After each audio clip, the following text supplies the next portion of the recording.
Pluto on a budget, 3 billion miles from Earth. Greetings, thrifty traveler.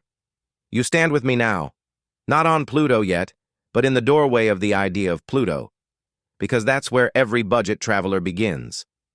Before you ever board the shuttle, before you ever feel the strange lightness of 6% gravity or see the sun reduced to a pale pinprick, you and I walk through the journey together. I speak to you in the present tense because that's how Pluto works. It feels immediate, intimate, and strangely alive, even though it's one of the quietest places in the solar system. Settle in. This is the full travel guide preparing you for the coldest vacation you'll ever take. Your journey begins long before you arrive. You're thinking about Pluto the way some people think about Bali or Iceland, an exotic escape, a chance to disconnect, a place to take dramatic photos that make your friends question your sanity. And I'm here, your guide, leaning across the table with a steaming cup of something warm, telling you what you're really in for. Pluto is not a luxury destination, I say. It's a character-building destination. You nod, and I can already see the spark in your eyes, the spark of someone who wants a story, not a spa. The trip itself takes months. Even with modern propulsion, you'll spend enough time in transit to memorize every constellation, every crewmate's snoring pattern, and every emergency drill. But when the shuttle finally slows, when the windows frost over from the temperature outside, when the faint blue glow of Pluto's atmosphere comes into view, you'll forget the boredom instantly. Arrival. Stepping into the coldest welcome mat in the solar system. The shuttle doors open, and you step into the airlock. The hiss of pressure equalization surrounds you, and for a moment, you feel like you're entering a dream. The light is dim. Sunlight here is so weak, it feels like permanent twilight. Everything glows in soft blues and grays, as if the world has been painted in watercolor and left to freeze. I'm waiting for you at the bottom of the gangway, waving with the kind of enthusiasm that only comes from years of guiding travelers who have no idea what they've signed up for. Welcome to Pluto, I say. If you're cold, don't worry. You'll get used to it. Or you won't. Either way, it builds character. You take your first step and immediately float higher than you intended. Pluto's gravity is only 6% of Earth's, and you feel like a balloon someone forgot to tie down. I steady you with a hand on your arm. Easy, I tell you. Pluto rewards patience and balance. The orientation, understanding the world you've just landed on. We walk across the landing platform and I explain the basics. Pluto is small, so small that people still argue about whether it's a planet. I don't get involved in that debate. I just guide tourists and try to keep them from drifting into space. The atmosphere is thin, mostly nitrogen with a hint of methane. The temperature hovers around minus 375 degrees Fahrenheit. That's the kind of cold that makes Antarctica look like a tropical resort. The landscape stretches out in every direction. Vast nitrogen ice plains, jagged water ice mountains, and frozen methane dunes that sparkle faintly in the dim light. It's beautiful in a way that feels almost private, as if Pluto is letting you see something it doesn't show just anyone. You ask if it ever gets warmer. I laugh gently. No, I say. But you'll stop caring after a while. The scenery distracts you. This is where you stay when you're traveling on a budget. We start off with the Karen Crossing Budget Lodge. Your first night is spent in a dome that creaks like an old ship in a storm. The walls are thin, the heater is determined but underpowered, and the window is frosted over from the inside.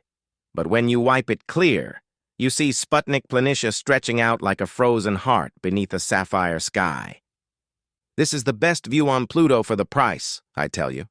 And the walls only creak when the wind shifts. Mostly. You settle into your bunk, which is technically a bed but feels more like a padded shelf. You wrap yourself in the complimentary thermal blanket, thin but emotionally supportive, and listen to the wind whisper across the dome. The Kuiper Belt Hostel. Later in the trip, I bring you to a hostel built from repurposed cargo containers. The common room has mismatched chairs, a flickering heater, and a vending machine that dispenses freeze-dried noodles and questionable tubes of protein paste. The walls are decorated with notes from past travelers. Still cold. Send help.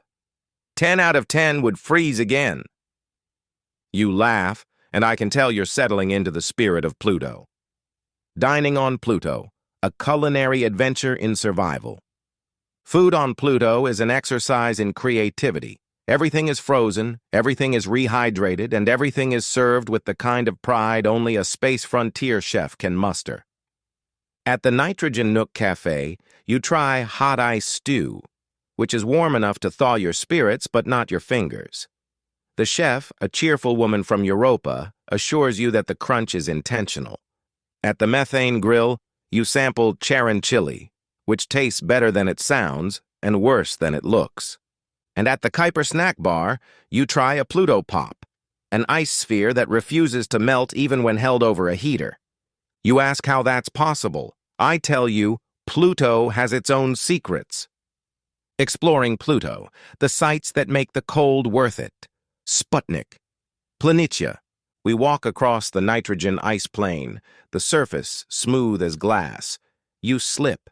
Everyone slips. It's part of the charm. Water ice mountains.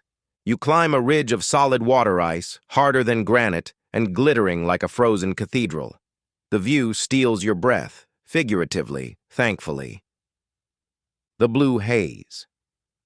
At sunset, Pluto's atmosphere glows blue. We stand together as the sky shifts from gray to sapphire, and you whisper that it's the most beautiful thing you've ever seen. I nod. It gets me every time.